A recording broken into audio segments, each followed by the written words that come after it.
very little has changed in the marketplace. The 10-year is still around 1.5, so shouldn't affect any proposal we've received. If you want to proceed, then we need to determine whether we do a bank loan or a capital markets transaction. The benefit of the bank loan is it's known we could literally pass an ordinance next week and be on our way to closing.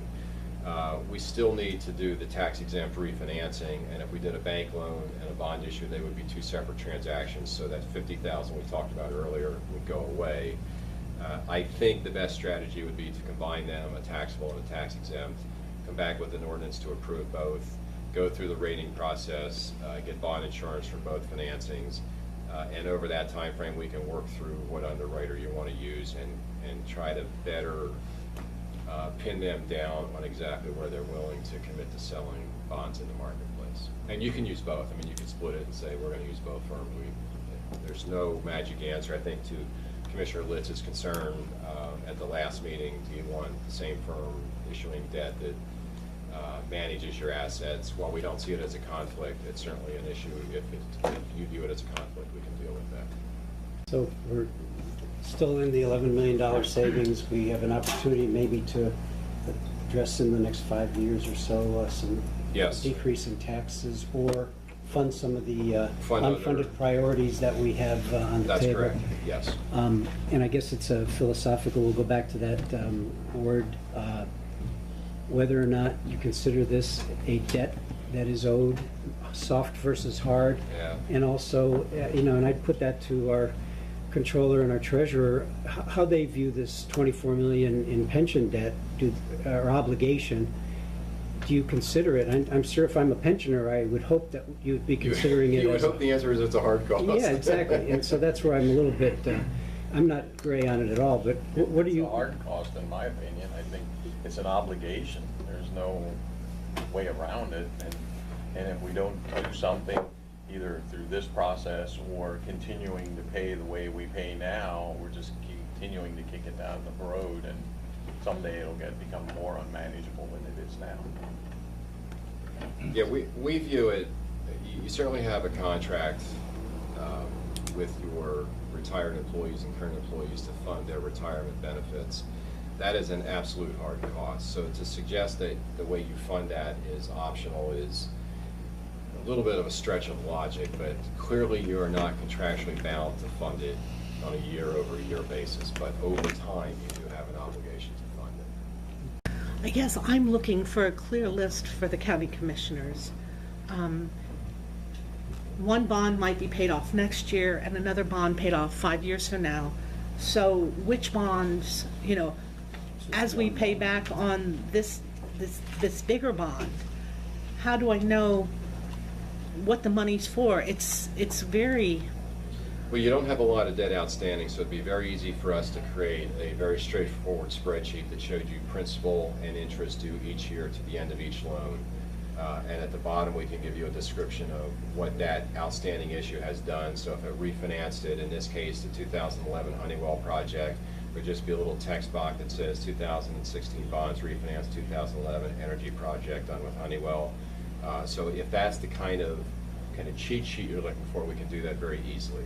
It's all contained in the ordinances. It's in the ordinance, and we actually do present to DCED that kind of schedule, but not as much detail on that page as to what the projects are. I just think it's important that we don't lose sight of what we borrowed money for and how it was spent, if it ever gets spent for the purpose it was intended. I want to make sure that doesn't get lost. Well, to the extent money was borrowed and not spent on the project that was described and approved in the ordinance, that's a whole other issue. We would hope that all that was done in that we would take that money and put it in the pension. Well, yeah, and that would be, that would be a direct deposit into the pension plan upon closing. Now, whether or not it's invested in equities or fixed income or real estate, that's a whole other decision. But the day you would close on the pension financing, the money would immediately be transferred to the pension account. So it would be there forever and a day. So with respect to the pension, once money goes into that pension plan, you cannot, under any set of facts, take it out for your own benefit. It can only be distributed for the benefit of the retirees' benefit payments. So that money clearly, once it is borrowed and deposited in the pension plan, that's like putting it in a safe. It never comes out from a commissioner's perspective. That I know. For clarification, we're only refinancing the 2011 bond issue, which was for the Honeywell. Is that That's correct, yeah. Now So you it- do. It's not mixed with any other, No. bond issue. Yeah, and in this one, because one's pension with a very clear use in their taxable bonds, it's kind of the easiest case of clear delineation between one series of bonds and the other. I mean, the other option would be to go ahead and do the refunding now and wait, 4 weeks or 6 weeks or whatever, and do the pension financing.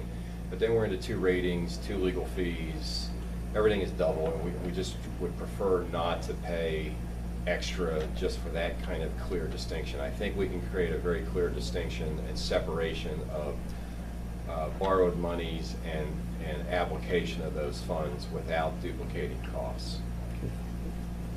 Mr. Controller, do you have any comment on that No, I think thought? that sounds like a sound plan if that's the direction you're going.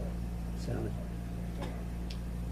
Part of my thinking on this is the fact that we would be holding our feet to the fire, if you will, on this debt, on this pension money that we're saying we are obligated to pay this bond. Absolutely. And so that gives everyone, in terms of your employees, future pensioners and pensioners, the idea that we are taking care of them as we are obligated to. So I think there is no vice in doing what we're doing if you're doing it for that purpose of it's something that you owe and you want to make sure it's going to be addressed and paid and not put off for a year or passed on or whatever. So I think that's a good thing that would be obligating us to for the next 25 years. Also, the savings of 11 million cannot be ignored with the rates the way they are and what we're paying, or what it's based on now and what we'd be going to. And also the potential for either funding something that we would not have an ability to that's a priority that we know we have to take care of, but it's unfunded. This would give us some cash for that, or give us an opportunity to reduce millage in the next 4, 5, 6 years. So Yeah, and what drops out in your general fund budget are fungible dollars, so, there's no, just because you save money related to debt, there's no restriction on how you deal with those savings. So I'd like to proceed, but I do want to have the assurance that the reimbursement. Absolutely. That has to be front burner stuff. To make sure Yes. that's. Yeah, and again, I think I've said this many times, without confirmation that we would not lose reimbursement, Yeah. we would not be comfortable proceeding. The reimbursement's too big a number for any county to just surrender it. Yes. There's one other thing, you're talking about us doing this. I don't know what the state's doing. I know there's a whole bunch of things with pensions up there, particularly county pensions. If it comes to a point where they decide the county defined benefit pension plan ends and they're going to defined contribution, you're gonna have to put that money in right whack. Because if they change it, you're gonna have to fully fund the defined benefit at that point in time. So you're saying that would cause everyone to have a 100% funded plan right away? Correct. Well, That's the way it would pass. That's the way we're hearing if that, the people are proposing, that they would make the defined benefit plan fully funded. Going forward, it'd be defined contribution, so the defined benefit would have to be fully For funded. new employees, new hires. Right. So that is part of their package of any Yes. equation that I've So it could seen come to includes that going forward. I don't see that happening like tomorrow, Mhm. but I've heard there's about 9 bills concerning county pensions. And you don't think if that was the case, that the state wouldn't have a pool of money that you would borrow from them at 0 No. or 1 or 2% No. interest? No, I do not Where's see their them. pool of money? I do not see them They owe 100 helping the billion. counties at all, in that case, not at all. The Commonwealth will have the same issue. I'm Yeah. assuming it would go from the Commonwealth level down to Yeah. the sub-governmental entity level.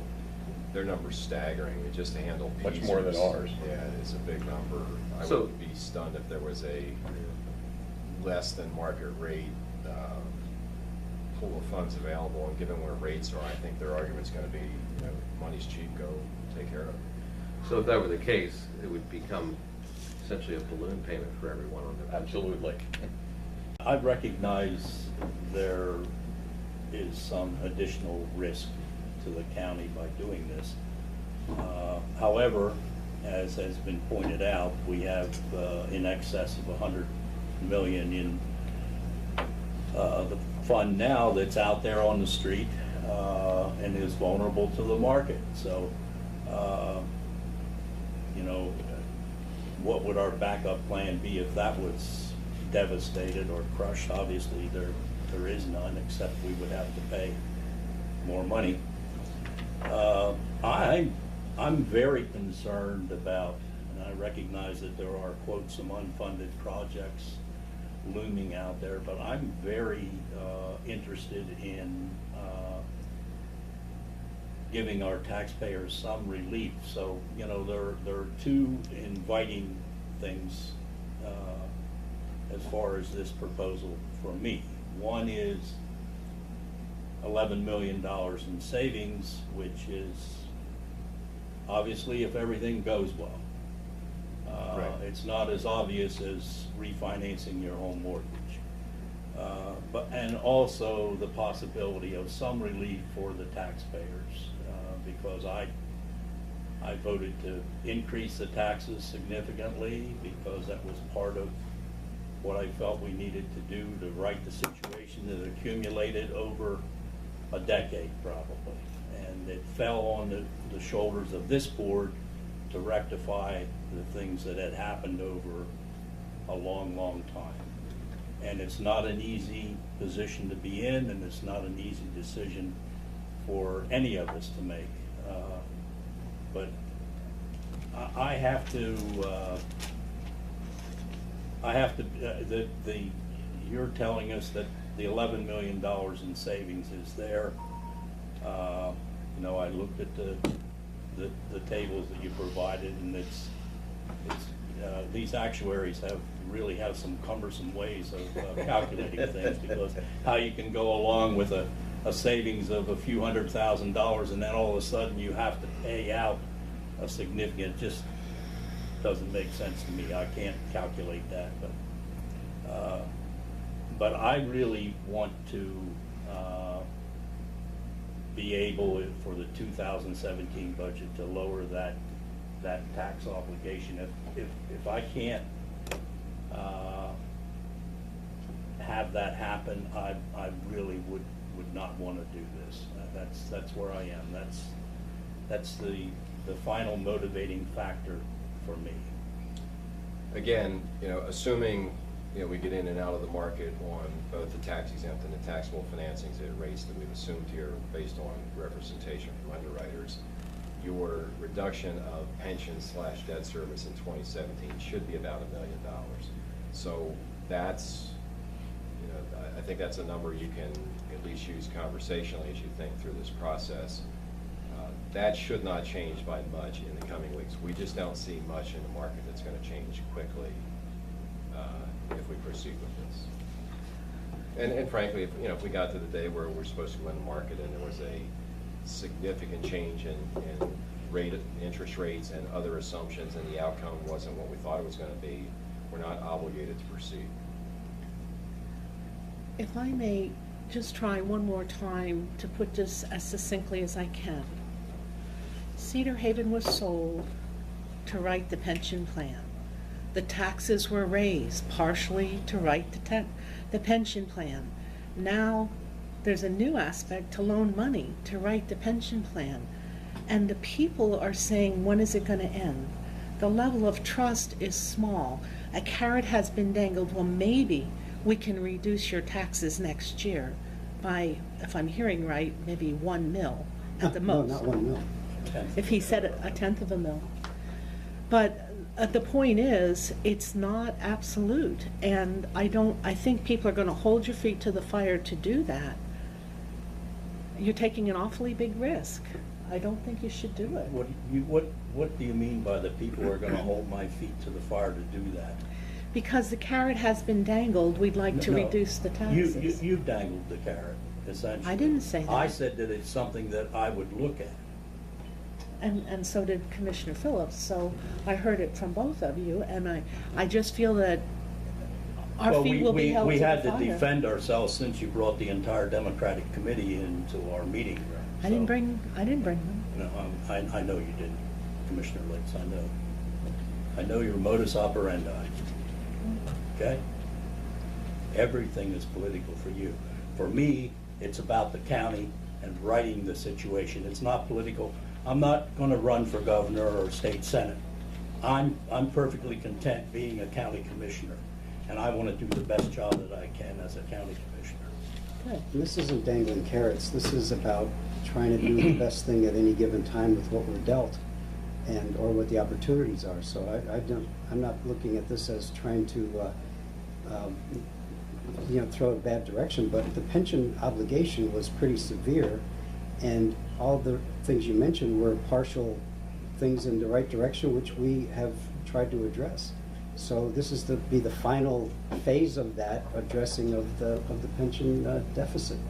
So I don't see how this is misleading to the public that we're just, dragging them along through. Otherwise, I certainly wouldn't be party to it.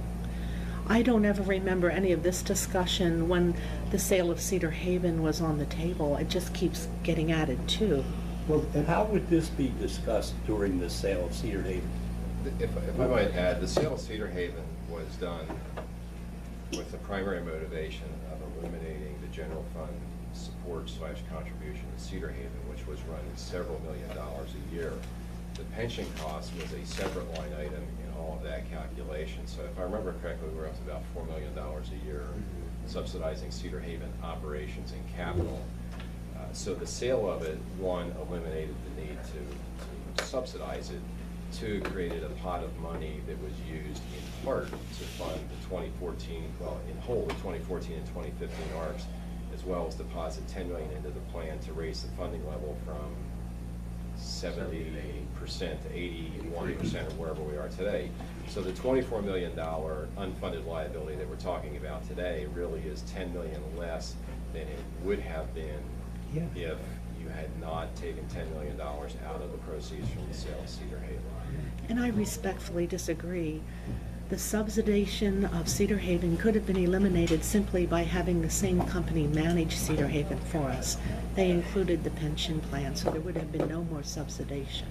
That would have never made up though for the money that we've already put into Cedar Haven, and we'd have never seen it if we wouldn't have sold it. well, there's a whole bunch of issues that, we would have had to lay off 10% of the workforce and all those things under, it would just, and it would have given us a couple more years, but under a very stressful and we'd be back, and at the time the market was right for maximizing the sale price per bed.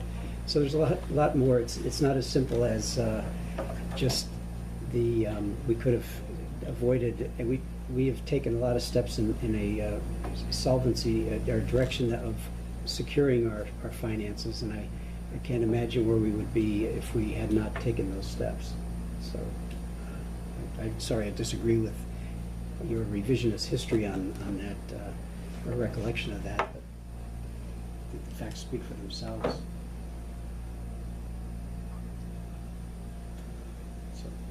So at this point, should Jay proceed with the preparations of bringing this forth for action? Are there, obviously there are some, what kind of costs are associated directly with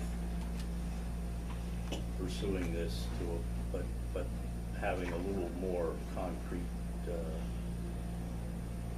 Still no cost on our side because we don't charge you a fee on this pension financing unless we get to a pension financing. So we're working on a purely contingent fee basis. The only other fee that would be of any concept, well, maybe two. If we proceed with a rating, we're going to get a rating on essentially, call it $25 million of debt outstanding, and the rating agency fees are based on the amount of money you borrow. So if we were doing just a tax-exempt refinancing, I'll pick numbers for illustration, maybe the rating fee is $8,000. If we do it on $25 million, the rating fee might be $20,000. we would expect to have an answer on the reimbursement issue before we go to the rating agency, because that would be part of our presentation. So I don't think the rating fee is at risk by any meaningful degree or amount of dollars. The other fee that might be slightly higher and not get any benefit for would be the legal fee, because we would ask bond counsel to start working on two financings under one heading, if you one transaction. So there'd be an ordinance, we have to develop some documents. They had given me a fee of $35,000 to do both, and $25,000 if you do just the tax-exempt financing. So the incremental cost of doing both is $10,000. If we were to separate them, it would really be about $25,000 for one and probably $30,000 for the other. So we look at that in the aggregate as you're saving $15,000 to $20,000. But if we go through the process and in the end we don't issue taxable bonds, there probably is some time that they would expect to be paid for. So, let's call it $5,000 to $10,000. So, round trip, maybe $15,000 is at risk from a professional fee / rating agency. Again, our agreement with you in writing is if the financing doesn't happen, we don't get paid. We brought this idea to you. We don't expect to get paid for something that we've brought to you that never comes to fruition. And, you don't pay your solicitor for financings.